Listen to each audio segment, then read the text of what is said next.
Now, spending your summer in the courtroom may not seem like the most fun task, but for this group of youth activists, it's necessary. 16 young people ranging in age from 5 to 22 are suing the state. They're saying that the state government is failing to protect them from climate change. I'm in Montana for the first ever youth-led climate trial.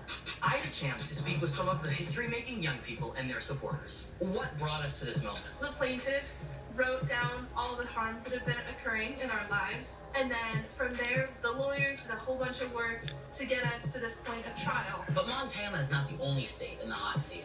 There are several youth-led trials all across the country just waiting for approval. This is Montana. It's my home state. I just woke up and we'll be heading to the courtroom very, very shortly.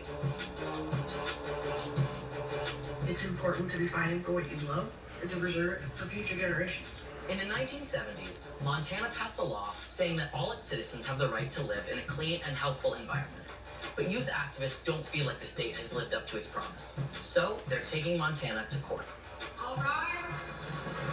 Having grown up in Montana, I have such a deep love for outdoors and I love being outside. And I started to see the impacts of climate change on my own life and the places that I love. One of my kind of defining memories was the smoke that we interacted with every year. It's so uncomfortable to breathe, and it's scratching down your lungs, and you can feel it in your throat and your eyes and your nose. Unhealthy smoke has invaded northwest Montana, causing irritations for those spending prolonged time outdoors. Scientists have concluded the growing number of fires is a result of climate change. I think Montana and really everywhere else that needs to, as rapidly as possible, quit burning fossil fuels. Montana, along with the rest of the United States, rely a lot on fossil fuels. Coal is not an efficient thing. The reason that it's so still heavily defended is because it's a main part of our economy. We need to find alternatives to this now. If we don't act now, it could get out of our control. It does take a village, and you're right at the forefront.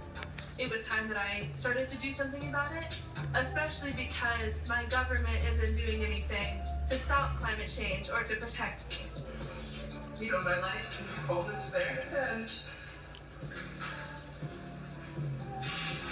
we care about our neighbors and the people who live here, and we want to protect that for future generations. It's great to know that my voice is being heard by the people in the courtroom, by the judge, and then by all of you out there that are so invested in seeing how this case goes. We have grown up being so afraid of the threat that climate change poses. It's so important for us to show up, to use our voices, to raise awareness as the future of this country. It's my belief that the role of government is to protect its people.